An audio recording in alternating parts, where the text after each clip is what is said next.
Shalom saudara, warga kerajaan semua, restoring relationship. Dan kita melihat contoh yang sangat jelas itu bagaimana antara Esau dan Yakub. Esau datang dengan 400 tentara. Tujuannya tidak untuk piknik. Dia mau bantai si Yakub dengan semua yang dia punya. Tetapi Tuhan intervensi.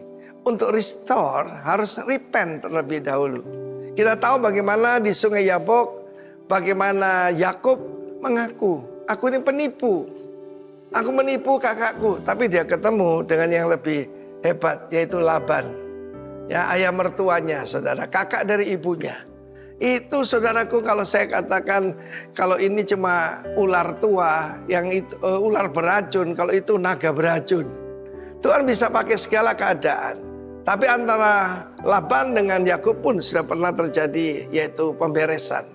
Sekarang dengan Esau, dia sangat manipulatif. Sebelum ketemu dengan Tuhan, sebelum namanya diganti Israel, dia taruh yang paling depan itu gundi-gundinya, anak-anak dari gundinya. Dan sebelumnya dia mencoba appease hati daripada Esau dengan memberikan hadiah. Pemberian yang hadiah diam-diam itu bisa menyentuh hati.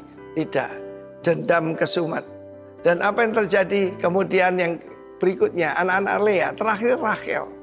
Dan dia di belakang. Pemimpin macam apa ini? Inilah Yakub. Tetapi begitu dijamah oleh Tuhan, dia ada di depan dan dia sujud merendahkan diri di depan Esau. Dan saat itu saya bayangkan mungkin maaf ini dia sudah pipis di celana mungkin. Tetapi apa yang terjadi? Esau datang, bukan menebas kepalanya tapi memeluk dan mencium dia. Dan luar biasa, apapun yang dia sediakan untuk Esau ditolak oleh kakaknya. Karena Tuhan juga memberkati dia sekalipun dia harus hidup dengan pedangnya. Ada berkat kelas silver, kalau ini dapatkan yang gold blessing, yang satunya silver blessing. Tapi Allah tidak pernah lupa. Kita lihat keturunan Ismail. Wah, secara ekonomi luar biasa, saudara. Bukan cuma keturunan daripada Ishak, ya, ataupun keturunan dari Israel. Kita melihat, karena itu kita ini persemakmuran dengan Israel. Tapi ada Esau-Esau dalam hidup kita yang harus kita hadapi. Ketika saya bertobat, saudara, ya, saya cerita saya bertobat tahun 45 tahun yang lalu. Saya punya seorang teman yang musuh besar saya. Bahkan kita sudah hampir baku hantam. Nah, saya ini insinyur kok mau berkelahi. Dan pada saat itu, pada waktu saya bertobat, saya ampuni apa yang dia lakukan. Dan pertama kali keluar rumah sakit, saya bisa jalan, disembuhkan Tuhan. Saya datang ke rumahnya. Waktu saya datang ke rumah, dia pasang kuda-kuda. Saya datang dengan maksud damai, saya bilang begitu. Dan yang luar biasa, saudara. Putri daripada teman saya itu, yang dulu musuh saya, sekarang jadi jemaat kita. Bukankah itu luar biasa? Ya, saya 60 mengatakannya. Anak-anak dari orang-orang yang membenci engkau, yang menganiaya engkau, akan datang dan berkata, di antaramu ada Tuhan. Puji nama Tuhan, dan saya berdoa kiranya semua warga negara yang mendengar kerajaan Allah yang mendengarkan pesan ini, find your Esau. Dan saudara tidak usah khawatir kalau Tuhan turun tangan. Tapi ketakutan itu membuat Yakub menjadi Israel. Saudara, dan saat itu dia bilang, berkati aku. Siapa namamu? Malaikat Tuhan tidak menjawab. Ya, kenapa kamu tanya namaku? Ya. Dan dia adalah Kristus sendiri. Itu adalah Kristofani, penampakan Kristus dalam perjanjian lama. Kiranya Tuhan punya encounter yang baru dengan Anda dan saya. Dalam nama Tuhan Yesus. Amin. Shalom. Puji Tuhan. Saudara, kalau kita tahu, ya tahu atau nggak tahu, mau atau nggak mau, to be or not to be, ya, bahwa kita pada waktu kita diselamatkan, detik kita percaya mengaku bahwa Yesus itu adalah Tuhan dan Juru Selamat kita, maka detik itu kita masuk dalam perlombaan iman.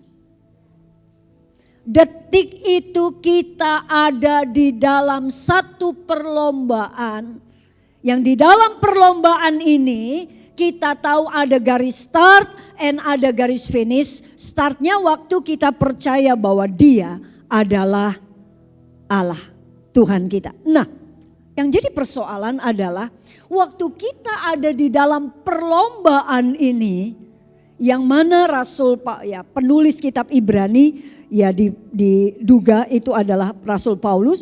Paulus memakai ilustrasi mengenai perlombaan lari. Yang menjadi persoalan adalah pada waktu kita ada di dalam perlombaan itu, ada kuasa kegelapan, ada iblis yang gak suka kita sampai di garis finish. Gak suka kita menyelesaikan pertandingan itu. Mereka akan berusaha sekuat tenaga untuk menggagalkan kita. Mereka berusaha untuk membuat kita tidak lagi berlari ke garis finish. Mereka berusaha untuk apa? Buat kita diam. Mereka buat kita enggak lagi maju, tapi membuat kita mundur, membuat kita diam, membuat kita bahkan keluar dari arena pertandingan itu. Ini yang dilakukan oleh iblis. Karena dia gak suka dengan keselamatan yang kita kerjakan. Dia gak suka dengan kita menjadi orang-orang yang percaya dan mengagungkan Tuhan Yesus Kristus. Dia gak suka. Dan itu telah dikerjakan sejak awal penciptaan manusia. Di mana iblis telah datang dan mengganggu Adam dan Hawa agar supaya mereka tidak lagi hidup sesuai dengan firman. Yuk sekarang kita baca di dalam Ibrani pasalnya yang ke-12 ayat yang pertama dan seterusnya. Karena kita mempunyai banyak saksi. Ya, jadi ini ilustrasinya seperti satu gelanggang stadium olahraga yang mana kita tahu di tengahnya itu biasanya gelanggang olahraga itu ada lapangan bola. Di luar lapangan bola akan ada track. Track itu adalah untuk kita lari. Dan kemudian setelah itu di situ ada podium-podium yang isinya adalah penonton-penonton. Dan penonton-penonton itu adalah saksinya. Bagaikan awan yang mengelilingi kita. Jadi banyak full bagian awan mengelilingi kita. Marilah kita menanggalkan semua beban dan dosa yang begitu merintangi kita. Dan berlomba dengan tekun. Yuk sama-sama kita baca. Dalam perlombaan yang diwajibkan bagi kita. Mau gak mau, sadar gak sadar, kita sedang ada di dalam perlombaan. Saudara bisa datang di tempat ini ibadah, percaya kepada Tuhan, itu berarti sadarlah bahwa kita ada di dalam perlombaan ini. Marilah, yang berikutnya, marilah kita melakukannya dengan mata yang tertuju kepada Yesus. Yang memimpin kita dalam iman dan yang membawa iman kita itu kepada kesempurnaan. Yang dengan mengabaikan kehinaan tekun memikul salib ganti sukacita yang disediakan bagi Dia yang sekarang duduk di sebelah kanan tahta Allah. Next. Ingatlah selalu akan Dia dan yang tekun menanggung bantahan yang sehebat itu terhadap dirinya dari pihak orang-orang berdosa, supaya jangan kamu menjadi lemah dan putus asa. Dalam pergumulan kamu melawan dosa, kamu belum sampai mencucurkan darah. Oke, jadi di sini kita paham bahwa kita ini adalah orang-orang yang sedang ada dalam perlombaan. Kitab ini ditujukan kepada orang-orang percaya yang saat itu sudah menyebar di mana-mana. Dan mereka mengalami kesulitan. Mereka adalah orang Yahudi yang kemudian percaya kepada Yesus, tidak lagi bergantung kepada hukum Taurat, tetapi keselamatan bergantung kepada Yesus. Dan rupanya orang-orang Yahudi yang masih percaya kepada Taurat gak suka dengan saudara-saudaranya padahal sebangsa, setanah air. Tapi gak suka Karena kepercayaan ini ditambah lagi orang-orang Roma yang memang notabene gak percaya Tuhan. Mereka juga menekan kehidupan orang-orang yang sudah beriman kepada Tuhan. Bayangkan hidup mereka rasanya aduh kiri kanan maju belakang kena terus. Seperti mereka mau ngomong begini, aduh Tuhan capek Tuhan, capek. Di dalam perjalanan ini capek, ada banyak harga yang harus dibayar. Dan kitab ini buat mereka.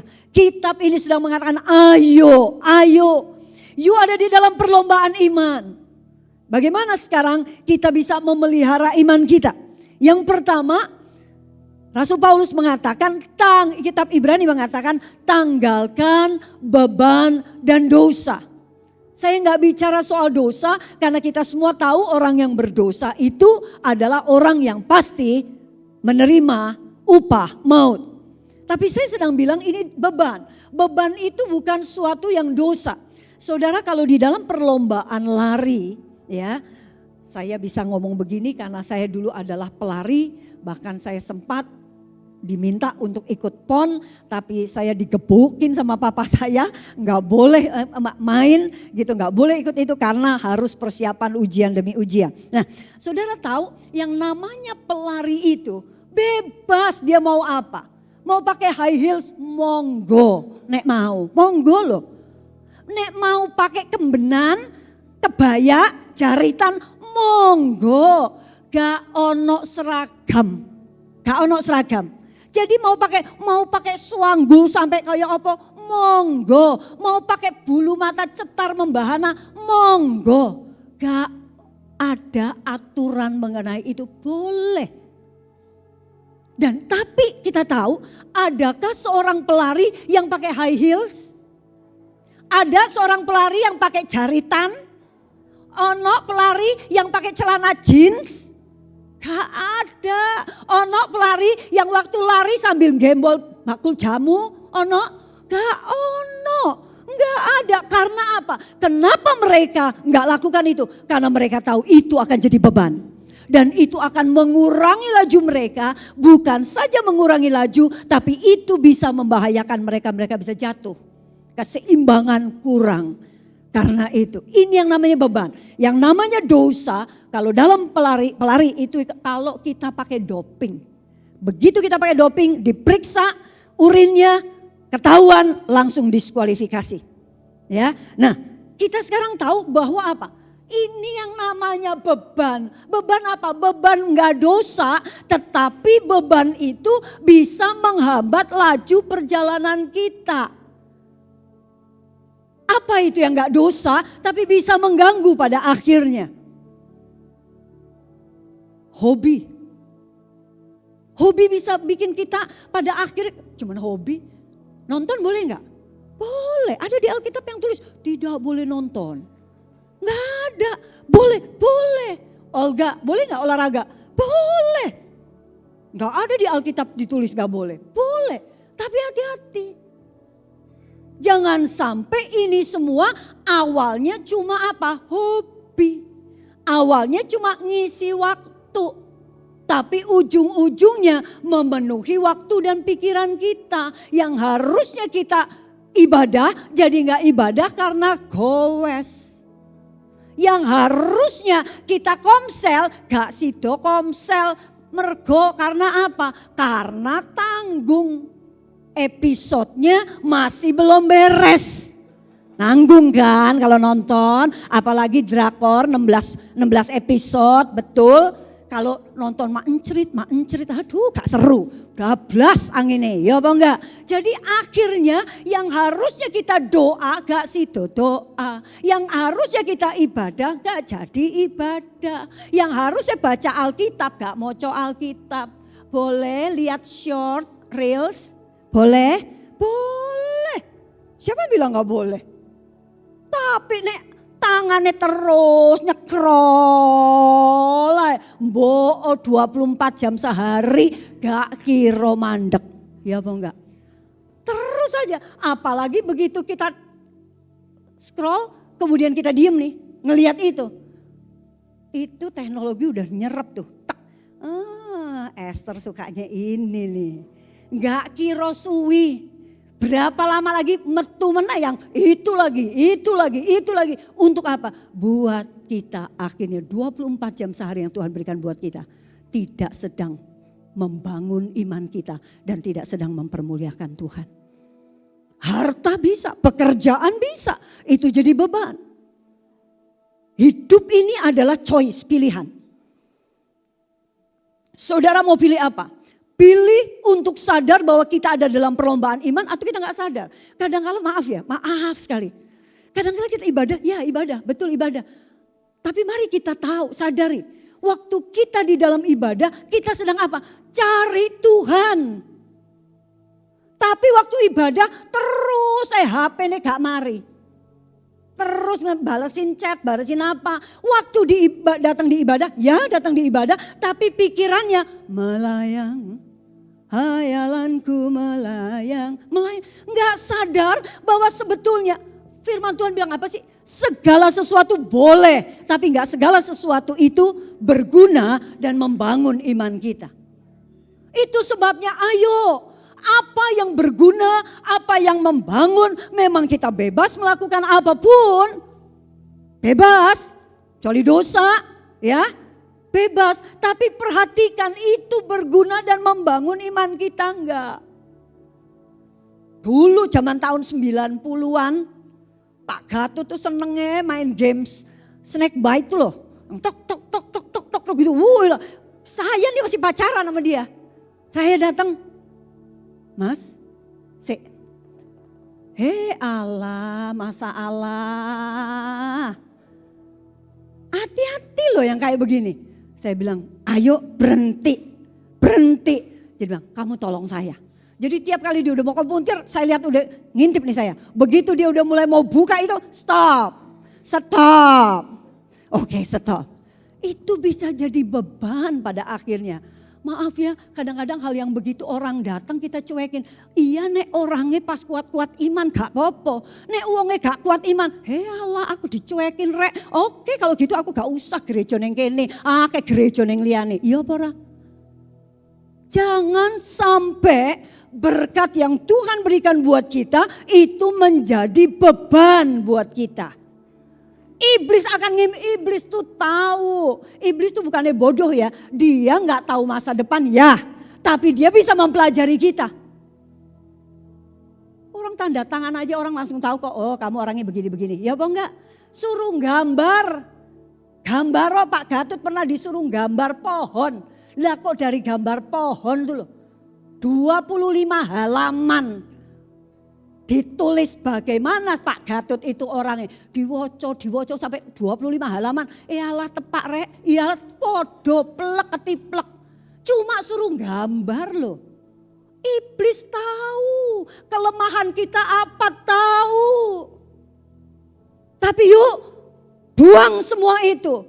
Yuk kita berlari-lari kepada tujuan yaitu apa? Kita terus menambah iman kita. Karena apa? Karena begitu banyak pencobaan sehingga kita perlu kuat di dalam Tuhan. Amin. Waktu Tuhan tuliskan firman ini melalui apakah Paulus atau siapa. Dia sedang mengatakan aku jangan cuma asal jeplak. Ada orang-orang kalau nyuruh asal jeplak tapi dia enggak ngikutin. Yesus, aku tanggalkan itu tahta surga. Aku tinggalkan itu ketuhananku. Aku tinggalkan itu semua. Datang ke bumi. Dan dia mengalami segala macam itu. Karena apa? Karena dia mau menyelamatkan kita. Yuk, kita belum sampai mencucurkan darah. Yuk, kita sadar. Bayangin kalau kita jadi penonton. Kemudian ada orang yang lagi lari. Tapi waktu lari.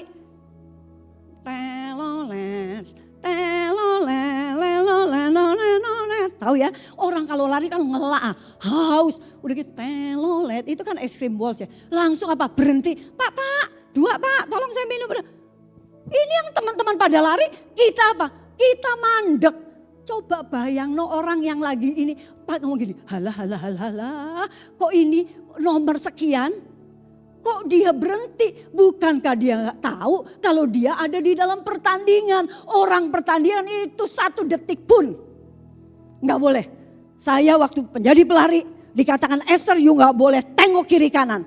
Terserah lawan kamu ada di mana, nggak usah dilihat. Pandang, karena begitu kamu ambil energi stuck mau lihat, itu sekian energi kamu udah pakai dan itu menghambat kamu ke depan. Jadi yang kamu lihat cuma adalah apa? Garis finish. Itu yang akan nambah. Yuk sekarang supaya kita nggak jatuh, supaya kita ini nggak kenapa-kenapa, yuk kita tanggalkan segala beban. Apa sekarang yang menjadi beban kita? Coba kita lihat, apa yang bikin kita terikat sekarang? Apa yang bikin terikat kita kalau baca Alkitab? Apa yang bikin terikat kita kalau doa? Apa yang bikin terikat kita untuk ibadah? Apa yang bikin kita terikat untuk sangat sungguh-sungguh mengasihi Dia? Apa? Saudara yang bisa jawab. Tanggalkan semua itu. Cari Tuhan. Karena satu kali Tuhan akan datang. Dan Tuhan akan mencari masih adakah iman di bumi ini. Hal yang kedua yang harus kita melakukan adalah apa? Tekun. Tekun. Pada waktu Yesus bicara begini, dia nggak cuma sekedar sekali lagi ngomong, tapi dia juga tekun. Sampai apa? Mati di kayu salib. Saudara, pada waktu Yesus menjadi manusia, kita harus tahu, dia betul-betul manusia 100% loh. Kalau dia Tuhan, enggak akan dia pergi ke Getsemani berdoa dan mengatakan, Tuhan, Bapak kalau bisa biarlah cawan ini lalu. Enggak mungkin. Kalau dia itu memang benar-benar enggak ada manusianya. Justru karena dia manusia 100%, dia ngebayangin, aduh ini yang harus aku hadapi. Makanya dia bilang, aduh, doanya peneliti mengatakan sampai keluar darah. Saking stresnya. Kalau bisa cawan ini berlalu. Tapi apa? Kita lihat dia tekun sampai mati di kayu salib. Ini yang harus kita melakukan. Dan waktu kita menjadi tekun itu memang gak gampang. Pada waktu kita menghadapi krisis ekonomi, gimana kita mau tekun di dalam Tuhan? Pada waktu kita dimaki, difitnah oleh orang, gimana? Waktu kita di pekerjaan kelihatannya kurang baik, gimana kita mau tekun? Kita mau sungguh-sungguh di dalam Tuhan, gimana? Memang betul itu iblis lakukan segala macam semua itu untuk apa? Untuk membuat kita tidak lagi meneruskan. Tapi mari kita jadi orang-orang yang sadar kita ada di dalam perlombaan. Apa sih yang bisa bikin kita tekun sebetulnya? Yang bikin kita bisa tekun adalah apa? Ini Tuhan yang perintahkan. Kan Tuhan yang bilang, ini perlombaan yang diwajibkan. Kalau Tuhan yang perintahkan, itu pasti yang terbaik buat kita. Kalau Tuhan yang perintahkan, enggak mungkin Tuhan enggak tanggung jawab. Tuhan pasti tanggung jawab. Dia Immanuel. Dia menyertai kita. Pada waktu rasanya kita aduh. Ingat ada Tuhan yang bersama dengan kita. Ada Tuhan yang bersama dengan kita. Jangan mata kita ngelirik di dunia ini. Saudara, saya mau bilang, apa yang dunia tawarkan kepada kita, itu gak ada artinya apa yang dijanjikan Tuhan di depan sana. Gak ada artinya. Saya pernah mengalami hidup begini-begini. Pada akhir waktu saya nengok ke belakang, alah, semua kita pengkhotbah mengatakan semua sia-sia. Tapi apa yang gak sia-sia? Pada waktu kita menghubungkan hidup kita dengan pencipta kita, itu yang gak sia-sia. Yuk kita mau tekun di hadapan sana karena kita tahu Tuhan yang mewajibkan, Tuhan yang menyertai, dan Tuhan tidak pernah gagal di dalam setiap janjinya. Di dalam Alkitab kalau kita tahu ada sekitar 7.000 janji Tuhan untuk kita. Tapi semua itu hanya akan menjadi milik kita. Ada syaratnya. Pada waktu apa? Waktu kita hidup di dalam Tuhan. Waktu kita terus tekun memegang janji firman Tuhan. Memegang aturan-aturan di dalam firman Tuhan untuk kita ikuti. Baca Ulangan 28. Ulangan 28 itu kalau kita lihat banyak janji ini akan kuberikan, ini akan kuberikan, ini akan kuberikan. Asal engkau tidak menyimpang ke kiri dan tidak menyimpang ke kanan. Oh, luar biasa. Yuk kita tekun di dalam Tuhan agar supaya apa? Agar supaya kita betul-betul sampai di sana. Dan jangan pernah merasa sendirian. Ada Tuhan yang menyertai kita. Yang ketiga, pandang Yesus. Pandang Dia. Pada waktu kita memandang Dia, di situ kita akan dapat kekuatan. Karena apa? Karena Yesus juga udah ngalamin ini. Sekali lagi waktu Yesus ngalamin ini, Dia ngalaminnya sebagai manusia. Kalau waktu Dia ngalamin ini, Dia sebagai Tuhan, mau dibacok kayak, mau dipaku kayak, nggak rasa. Karena kan Tuhan. Tapi kan Dia manusia. Ini hak, ini yang adil. Manusia berdosa maka harus diganti juga dengan apa? Manusia tapi yang apa? Yang kudus. Pandang Yesus, pandang. Pada waktu saya tahun awal 2000, saya pernah mau tinggalkan pelayanan full time di dalam Tuhan. Karena apa? Hidup yang sulit. Mau nyekolahin, mau makan susah, mau nyekolahin anak gak ada uang. Sampai satu kali waktu saya pergi ke satu resepsi, saya ketemu dengan teman saya. Dan waktu dia ngelihat saya, dia kaget. Dia mobilnya BMW, saya mobilnya Hijet 1000, odok gitu ya. Terus kemudian, lu gak salah. Karena waktu saya kuliah juga saya sudah bawa mobil. Dan jauh lebih bagus. Gak salah mobil lu begini. Gak salah penampilan lu kayak gini. Ya enggak, emang gue begini. Waktu cerita dia bilang gini orang hidup tuh mesti seimbang. Balance, oke? Nah sekarang suamimu tuh Mas Gatut kemana-mana kadangkala tuh susah. Karena apa? Gak ada uang. Pergi pelayanan ke sini mau nyumbang gak iso karena gak gablek duit. Itu sebabnya yuk kamu lagi balik ke sekuler, kamu kerja. Ini kebetulan ada perusahaan yang butuh manajer produksi, yuk kamu di situ. Uangnya kamu pakai untuk pelayanan. Bukan buat macam-macam loh untuk pelayanan. Sabtu Minggu kan libur, kamu pakai buat pelayanan. Jadi gak ada yang hilang kagak ada yang hilang. Tak pikir-pikir, yo bener ya. Iya ya, aku nyekolahin anak kayak susahnya minta ampun, ya opo ini Tuhan. Doalah saya, minta kehendak Tuhan. Mungkin lebih benarnya bukan minta kehendak Tuhan. Minta restu dari Tuhan, saya sudah tetapkan dan minta restu dari Tuhan. Oke, Tuhan tolong ya gini-gini benar Tuhan. Waktu saya berdoa begitu, saya kan merem. Kemudian Tuhan seperti menunjukkan kepada saya salib. Salib itu berbicara mengenai Yesus. Dan di situ dikatakan, Esther, apakah salibku kurang untuk kamu? Apakah salibku kurang untuk kamu? Dan waktu saya pandang salib, pada akhirnya saya memandang salib itu begitu mulia. Salib itu karena saliblah saya bisa seperti ini. Dan saya mulai membandingkan salib dengan apa? Dengan uang. Saya mulai membandingkan salib dengan kenyamanan hidup. Saya mulai membandingkan salib dengan jabatan. Saya mulai membandingkan salib dengan hidup di dunia ini. Dan pada akhirnya waktu saya bandingkan, tidak ada apa-apanya. Karena waktu kita mati kita gak bawa apa-apa. Yang kita bawa adalah relationship kita dengan Tuhan. Itu yang ada. Kita mau buat segala sesuatu luar biasa. Tapi kalau kita melakukannya tidak atas kasih. Itu gak ada artinya sama sekali. Jadi yang penting adalah bagaimana salib itu bekerja di dalam kehidupan saya. Dan bukan yang lain. Dan kemudian saya langsung telepon teman saya bilang, sorry gue gak bisa. Gue akan tetap begini. Tapi hidup lu susah, gak apa-apa. Hidup gue susah. Gue gak punya rumah, gak apa-apa. Gue gak punya rumah, gue kagak mati. Gue gak punya rumah, tapi gue punya rumah di surga. Itu yang saya bilang. Gue dari berapa tahun gue makan begini. Setelah menikah gue makannya cuma nasi sama sayur, mau tempe, mau tahu juga kagak bisa. Sayurnya juga bukan dioseng-oseng, sayurnya juga cuma direbus. Gue gak mati, gue bisa ngelahirin anak gue sehat, gak apa-apa.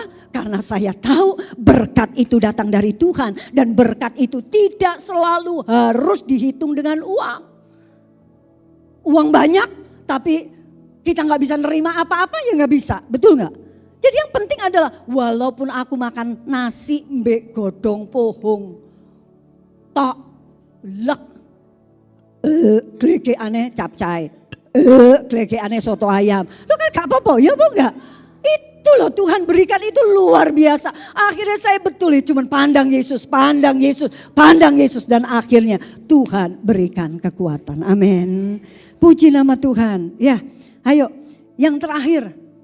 Bagaimana kita bisa mempertahankan iman kita adalah apa? Ingat ada saksi. Kalau nggak ada saksi orang tuh kadang-kadang apa?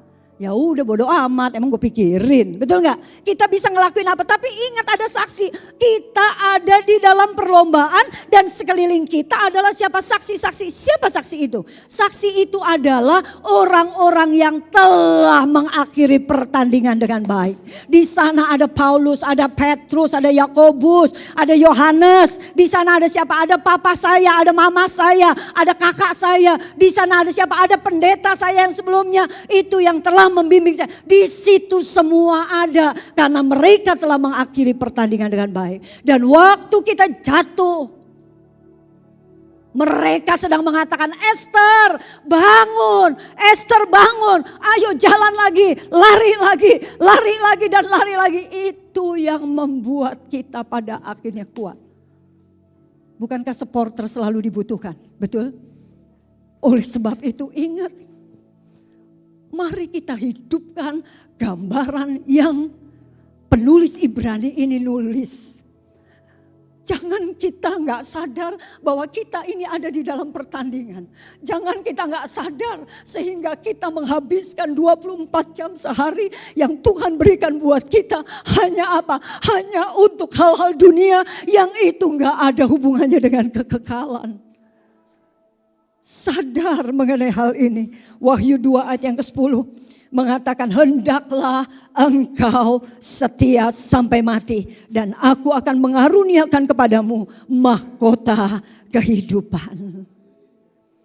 Saya tidak tulis di sini, tapi 2 Timotius pasal yang 4 ayat yang ke-7 dan ke-8.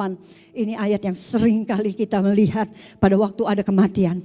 Aku telah mengakhiri pertandingan yang baik. Aku telah mencapai garis akhir dan aku telah memelihara iman. Sekarang telah tersedia bagiku mahkota kebenaran yang akan dikaruniakan kepadaku oleh Tuhan Hakim yang adil pada harinya, tetapi bukan hanya kepadaku melainkan juga kepada semua orang yang merindukan kedatangannya. Jika kita merindukan Dia, jika kita merindukan tinggal di surga bersama-sama dengan Dia, yuk pelihara iman. Karena ada oknum yang akan berusaha merebut iman kita, menggradasi iman kita sampai habis. Kita tundukkan kepala. Haleluya.